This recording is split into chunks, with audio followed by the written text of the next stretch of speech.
Kami berharap bahwa kekhawatiran-kekhawatiran itu tidak benar dan justru yang terjadi adalah pelaksanaan yang baik, pelaksanaan yang sesuai dengan prinsip demokrasi, jujur, adil.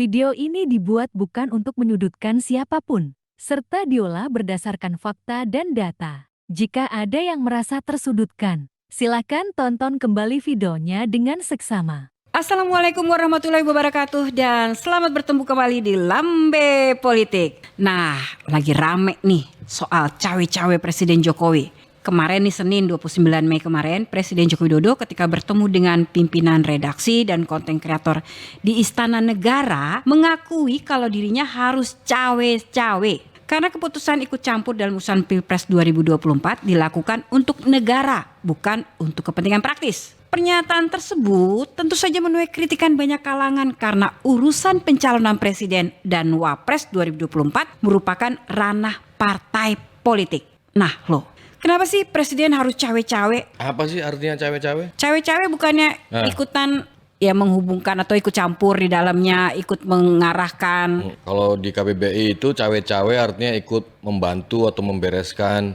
permasalahan gitu kan. Kalau artinya cawe-cawe itu sebagai bahasa gaul, cawe-cawe itu artinya ikut membantu membereskan campur tangan tapi yang bukan urusannya. Terus ngapain juga kalau bukan urusannya ikut-ikut campur. Tapi ini ya, kalau kata Pak Jokowi nih, kenapa dia cawe-cawe? Menurut Pak Jokowi, cawe-cawe ini dilakukan tidak menyimpang dari konstitusi. Juga mengklaim langkah itu ditempuh agar pembangunan tetap berlanjut meskipun ada transisi kepemimpinan. Artinya apa? Jadi nanti dia sengaja cawe-cawe biar nanti yang gantiin itu masih mendukung pembangunan atau apa yang sudah dikerjakan. Yakin nggak kalau Jokowi juga nggak cawe-cawe siapa penerusnya? Siapa koalisinya, siapa dengan siapa, pasangan capres-cawapresnya siapa, yakin nggak? Katanya ini kan demi kepentingan nasional, boleh dong kata Pak Jokowi cawe-cawe dalam arti positif. Masa nggak boleh? Masa Ya, tidak boleh boleh aja. berpolitik? Gini tidak loh, ada konstitusi yang dilanggar. Untuk negara ini kan saya bisa cawe-cawe. Ya boleh-boleh aja cawe-cawe. Tapi sejauh mana? Nah loh. Mau cawe-cawenya seperti apa juga?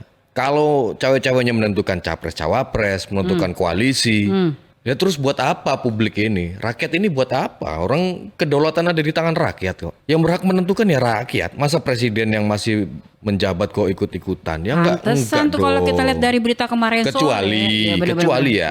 Kalau Presiden Jokowi ini cawe-cawenya adalah menjaga pemilu ini menjadi lebih baik. Menjaga pembangunan ini kemudian lebih bagus. Iya benar. Menjaga kesejahteraan rakyat ini kemudian tercapai. Itu jauh lebih keren. Itu tuh yang kemarin tuh ribut tuh. Banyak yang bilang gitu. Kalau memang ini buat lebih bagus dan lebih baik ke depannya itu lebih bagus. Iya lebih bagusnya bagaimana dulu? Kalau lebih bagusnya gue cawe-cawe tapi gue iniin Ganjar atau gue pilih Prabowo. Berarti itu kan mengarahkan ya, dong. Apa bedanya? Bukan pilihan rakyat, pilihan presiden dong. Ya demokrasinya di mana kalau kayak gitu? Pantesan kemarin tuh pakar hukum tata negara tuh bilang bahwa norma konstitusi memang tidak mengatur eksplisit larangan presiden cawe-cawe soal pilpres. Tapi bukan berarti presiden tiba-tiba amnesia atau lupa ingatan dengan standar etika pemerintahan. Pokoknya banyak deh kayaknya yang pada mempertanyakan kenapa sih presiden cawe-cawe. Simpelnya gini aja lah. Nah gimana? Kan Bapak Jokowi ini kan sudah 2 kali jadi presiden, 2 periode. Sempat mau 3 kali loh tapi gak dia kabulkan. Ya ini kan paham betul pasti kan bagaimana berdemokrasi dan rambu-rambu etika yang seperti apa. Pasti paham betul lah, gak mungkin gak. Apalagi guru-gurunya, mentor-mentornya orang-orang yang sangat punya pengalaman politik yang luar biasa kan. Ada Megawati. Ada Surya Paloh. Oh iya dong. Iya kan, sebelumnya ya. meninggal. Kalau sekarang ada almarhum yang meninggal, ada Buya Syafi'i Ma'arif. Itu kan luar biasa. Dulu di awal. Kalau sekarang? Ya kita nggak tahu yang sekarang kan. Oh, jadi sebenarnya apa rasa ketakutan Pak Jokowi sendiri untuk ke depannya? Kan biasanya nih kalau udah mau berakhir nih, orang takut dikorek-korek, takut begini, takut digini, takut dikini. Bisa jadi juga. Tapi memang kayak Pak Anies nih ya, kemarin ngomong nih begitu selesai itu tuh. Dia bilang, pernyataan Jokowi soal cawe-cawe itu menuai banyak kritikan aspirasi dan kekhawatiran, ikhwal penjagalan hingga kriminalisasi. Dan berharap itu semuanya tidak benar. Jadi kayaknya kalau Jokowi cawe-cawe itu banyak yang lebih khawatir daripada yang mendukung deh. Cuma kayaknya Pak JK doang kemarin agak lumayan tuh. Bagus juga maunya.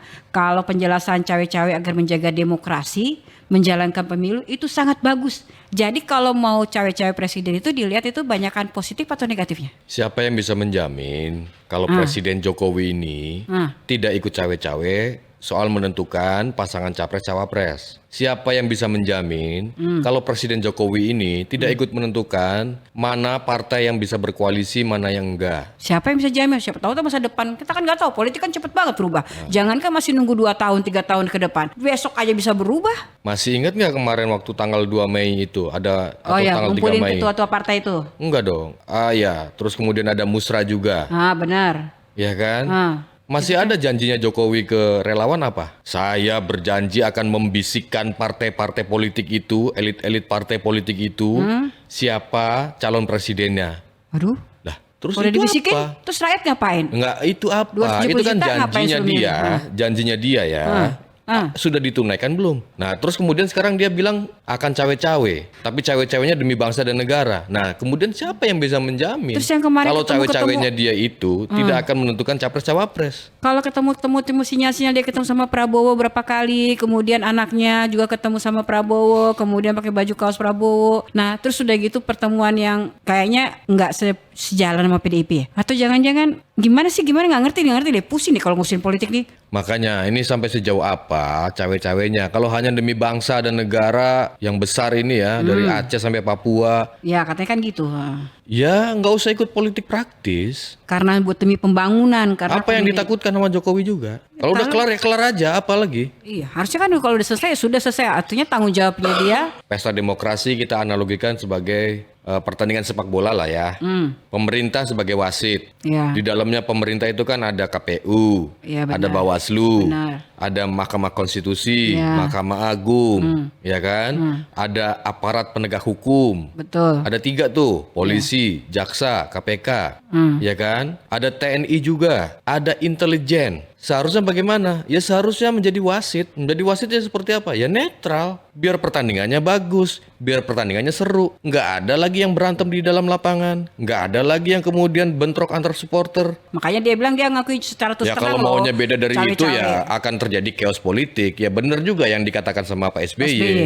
Ya iya dong. Tapi Kalau banyak sampai bilang kayak kan- gitu, semuanya instrumen dia punya kok. Iya. Ya nggak punya apa? Apa sih Cuman nggak- partai politik doang. Orang Lagi-lagi kepala negara. Jokowi nggak punya partai politik, nggak punya jabatan strategis di partai politik. Masalahnya ketua umum parpol tunduk manut sama Presiden Jokowi. Kenapa? Ya mungkin juga elit-elit parpol ini takut sama Jokowi. Kenapa takut? Ya karena tadi punya semua instrumen. Bisa aja kan, ayo kita ngobrol soal capres-cawapres.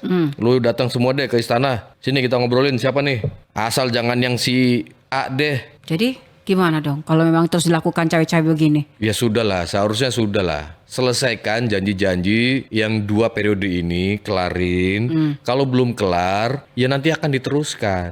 Ya pasti Intinya akan positif tinggi diteruskan. sama pemimpin yang baru nantinya. Iya, apalagi kan Jokowi bilang Jangan kan. diatur-atur lagi gitu kan? Apalagi kan Jokowi bilang, pembangunan ini harus ada percepatan dan perbaikan. Kata percepatan dan perbaikan sudah dimaksudkan dalam satu kata. Apa dong? Perubahan. Terus kenapa alergi dengan kata perubahan kan? Dengan koalisi perubahan. Harus Gimana apa tuh? gitu loh. Kayaknya nih. Ini kayak ada upaya juga buat penjagalan nih kalau kayak begini bikin cawe-cawe nih. Iya makanya sudahlah Bapak Jokowi yang terhormat, saya minta duduklah sebagai presiden, sebagai kepala negara yang baik, biar akan dikenang nanti oleh sejarah, oleh publik bahwa Presiden Joko Widodo, Presiden ke-7 Republik Indonesia sudah meletakkan pembangunan dengan baik, infrastruktur dengan baik, dan menjaga demokrasi dengan bagus. Itu maaf itu suara siapa tadi tuh? Kata siapa tuh? Kata saya, Oh, katanya. saya kan rakyat juga. Oh, jadi kata rakyat nih ya, suara rakyat nih ya. Dan saya juga punya mandat. Wah, iya dong, suara rakyat. Nah,